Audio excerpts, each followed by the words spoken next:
अब हम बात करेंगे most interesting law, third law of motion. तो थर्ड लॉ ऑफ मोशन बोलता है क्या?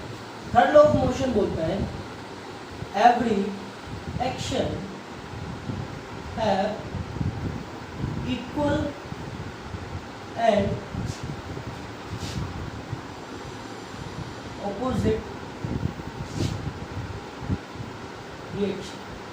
देखो ये हमने ना बहुत बार देखा हो, ये हमारी लाइफ में ना बहुत बार हम हमारे सामने रहता है कि थर्ड लॉ ऑफ मोशन क्या है। ये जैसे दो मार्कर, ये देखो मैं इनको हिट कर रहा हूं, तो जितना फोर्स ये ब्लैक मार्कर ब्लू पे लगा रहे हैं ना, उतना ही फोर्स ब्लू मार्कर ब्लैक पे लगा रहे हैं। ये दोनों एक दूसरे के ऊपर प्रॉपर उतना इम्पैक्ट डाल रहे हैं। एवरी एक्शन है equal and opposite reaction. Like मैं ऐसे मारूंगा इस पे पंच, तो जितनी तेज मैं इस पे मारूंगा उतनी ही तेज मेरे हाथ पे भी हिट करेगा, ठीक है।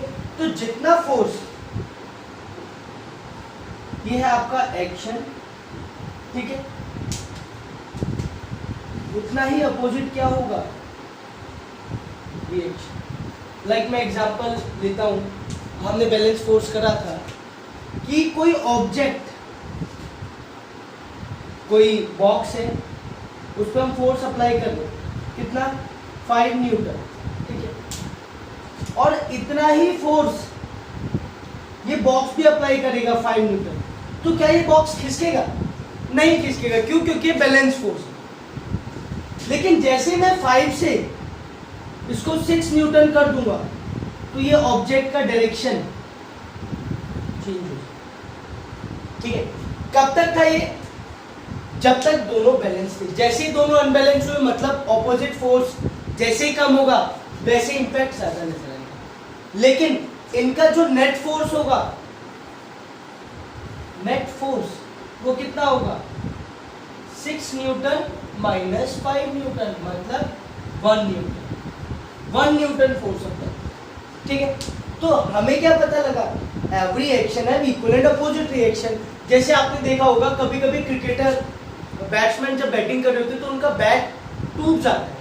बॉलर बॉलिंग करता है, बॉल लगती है बैट को और बैट का नीचे का हिस्सा टूटकर अलग हो जाता है। उसका क्या कारण होता है? क्योंकि बॉल ने फोर्स बैट पे लगाया होता है और बैट ने बॉल पे फोर्स लगाया होता है, लेकिन बैट वो फोर्स को बेयर नहीं कर पाता और बैट टूट जाता है। तो इससे हमें क्या पता लगता है कि एवरी एक्शन, हर एक एक्शन का रिएक्शन होगा। हम अगर कहीं पे फोर्स लगाएंगे तो सामने से भी उतना ही फोर्स लगेगा। उसको हम ऐसे भी डिनोट करते हैं, F इक्वल्स टू माइनस, ठीक है। ये क्या है? एवरी एक्शन है equal and opposite reaction. Like अगर हम बात करें जो आपके रॉकेट होता है, रॉकेट जितना प्रेशर ग्राउंड की तरफ लगाता है उतनी ही तेजी से वो ऊपर की तरफ जाती है। वहां भी क्या है? एवरी एक्शन है इक्वल एंड अपोजिट रिएक्शन। अगर हम यहाँ पे बात करें ट्रेन की, ट्रेन में जो इंजन होता है सबसे पहले होता है, तो इंजन क्या है? इंजन फोर्स लगाता है अपने पहले डब्बे पे जो उससे टच होता है, ठीक है।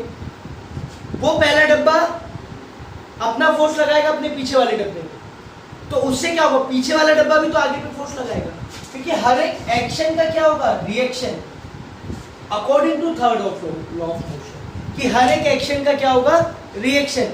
जितना फोर्स हम अप्लाई करेंगे सामने से भी उतना ही फोर्स अप्लाई होगा, ठीक है। हाँ, लेकिन दोनों में से अगर किसी एक का इम्पैक्ट ज्यादा हुआ तो हमें वो नजर आएगा, और अगर दोनों का इम्पैक्ट सेम रहा तो हमें नजर नहीं आएगा। लाइक मैं बात करूं कि फुटबॉल है मेरे पास, मैंने हिट करा, फुटबॉल को मैंने हिट करा, तो हिट जितनी तेज मैं हिट करूंगा उतनी दूर फुटबॉल जाएगी, लेकिन मेरे पैर पर भी चोट लगेगी ना। या तुमने देखा होगा कभी कभी फुटबॉलर्स एक दूसरे से टकरा जाते हैं, उनके पैर टकरा जाते हैं, तो दोनों के पैर एक दूसरे से टकराते हैं, सेम फोर्स से टकराते हैं, तो दोनों को चोट लगती है। या आपने कभी दीवार पे पंच करा होगा, पंच करके देख लेना एग्जाम, ज़्यादा तेज मत करना, पता लगा ये रिटर्न में काम नहीं कर पाए, ठीक है। इसीलिए धीरे से करना, पंच करके देखना दीवार पे। जितनी तेज तुम दीवार पे मारोगे उतनी तेज हिट दीवार तुम्हारे हाथ पर है, ठीक है। तो ये क्या था? थर्ड लॉ ऑफ मोशन, जो ये बोलता है कि हर एक रिएक्शन का, हर एक एक्शन का रिएक्शन होता है और रिएक्शन का एक्शन होता है, मतलब ऑपोजिट नेगेटिव फोर्स होता है, ठीक है। फटाफट नोट डाउन करो इसको।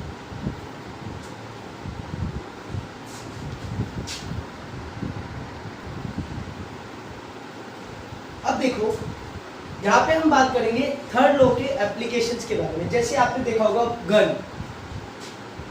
गन को ना यहाँ पर शोल्डर पर रखकर शूट करते हैं। क्यों?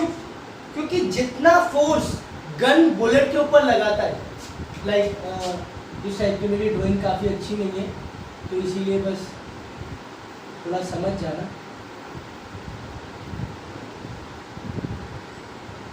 ठीक है, ये गन है तो ये गन से बुलेट इस तरह की होती है। ट्रिगर आपने ऑन करा तो ट्रिगर आपने दबाया तो गन ने फोर्स लगाया किस पे? बुलेट पे। लेकिन बुलेट भी तो गन पर फोर्स लगाएगी, इसको हम बोलते हैं रिकॉइल। जितना फोर्स इतने लगाया उतना ही बुलेट ने भी लगाया, तभी तो ऐसे पकड़ के शूट करते हैं या फिर ऐसे शोल्डर पे रख के शूट करते हैं ताकि वो रिकॉइल को झेल सके। कभी कभी बोलते हैं जिनके शोल्डर्स वीक होते हैं, जैसे मेरा बहुत वीक है तो मैंने तो खैर लाइट गन यूज करके देखी, अभी हैवी गन तो कभी ट्राई करी नहीं, तो इसीलिए वो बोलते हैं कि शोल्डर्स मजबूत कराए जाते हैं। शोल्डर्स के ना या फिर आर्चरी प्लेयर्स के शोल्डर बहुत मजबूत कराए जाते हैं। क्यों? क्योंकि वो शोल्डर पे हिट करती है गन वापस।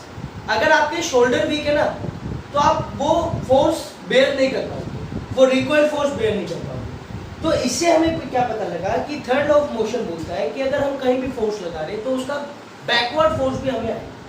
अगर मैं पिस्टल जितनी तेजी से बुलेट जा रही है, जितना फोर्स बुलेट पे लगा रहा हूं मैं, उतना ही फोर्स बुलेट भी पिस्टल पे लगाऊंगा। ठीक है, अब यहां पर बात आती है कि law of conservation of momentum. ठीक है, कंजर्वेशन ऑफ मोमेंटम बोलता क्या? यहां पे मैं आपको समझाता हूं एक डायग्राम के अकॉर्डिंग। ठीक है, law of conservation of momentum